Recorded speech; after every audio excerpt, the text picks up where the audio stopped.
الرحمن الرحيم الحمد لله رب العالمين والصلاة والسلام على رسول الله. halkan waxaan doonayaa clipkan maanta ama hadalkan waxaan u qabtay inaan sheego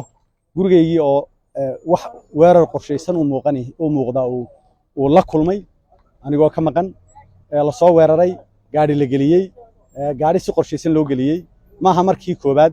waxa ka horeysay saddex habeen ka horeysay in gurigeyga dad la soo diray ay dab ku qabteen oo taayirinta la soo qaaday dab ku qabteen markay dabka ku qabteen iyo kan way xiriir bay leeyihiin kan waxa uu yimi sida iminka inamadu ii sheegeen sirdoonka yimi isla dhacdadiiba gaarigii lama qaban lama baadhin inamadii masaajidka joogay ee gaariga la jiiray baa qaarkood la yiri maxaa u sawirteen waxay muuqataa weerar qorsheysan oo ay dawladdu ku tala gashay oo ay doonayso inay ku cabsi geliso maaha labadaas oo kaliya waxa ka horeeyay oo ku saddexa in aniga iyo musharax madaxweynaha iyo musharax madax ku-xigeenka markii ay dhacayeen dhalinyaradii mudaharaadka u soo baxay inay sameeyeen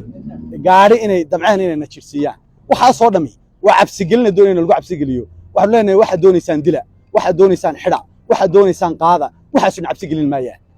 inta doonto soo kaxayso ilaa hadda nimanka sheeganaya amni baanu ilaalinaynaa ee ku celcelinayay ee laha amnigaanu ilaalinaynaa amniga muwaadiniinta aanu ka mid ka nahay ee inta soo dhacday marba kamay jawaabin gurigeega la gubay dabka la suray kamay jawaabin gurigeegan iminka waxa weeye dhacdada ku dhacday ee la dumiyay gaariga dumiyay waa gaari dawladdu leedahay wasiirka gaashaandhiga iskale waxaana ku cadaynaysaa markii gaariga galay haday shil tahay wuu joogi lahaa wuu cararay waa la qabtay intuu ku banjaray baa la qabtay waxa soo dhami waa dhacdooyin qorsheysan oo loogu tala galay in muwaadiniinta wadaniga mucaaradka lagu cabsi geliyo waxaan u sheegaynaa ergadii noo timi aanu hore ugu sheegnay nabadda aanu hore ugu sheegnay inaanu joojino mudaharaadkii inay dawladdu wado provocationkii inay cabsi gelin wado inay rabshad wado inay iyadu rabshadii doonayso oo u yeeranayso waxaan u sheegaynaa qolada ammaanka sheeganaysa ammaan baanu ilaalinaa ammaan ilaaliyaan ma jirto waxaad arkaysaa taliyaha booliska iyo wasiirka gaashaandhiga ku celcelinaya ammaan baanu ilaalinaynaa ammaanka waxaanu mas'uul ka nahay oo hogaaminaa inta badan mujtamaca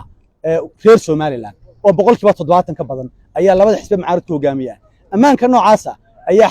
dadka noocaas baa rasaas lagu riday ammaanka uu sheeganayay waanu ilaalinaynaa miyaanay muwaadiniintan mucaarad ka mas'uul ahayn miyaanay ka mid ahayn miyaanu ka mas'uul ahayn yaa uga mas'uul ah ammaankeega dib loo geystay ka mas'uul ah waar nagu cabsi gelimaysaan wax runta ayay tagi waxa doontaana sameeya gargadana waxaan u sheegaynaa dunida u sheegaynaa shacabka Soomaaliland u sheegaynaa inay wadaan provocation noocaasa cabsi gelin wadaan aga jugleen wadaan mana aqbali doono waanu ka jawaabi doonaa haday sii socoto waa maatintii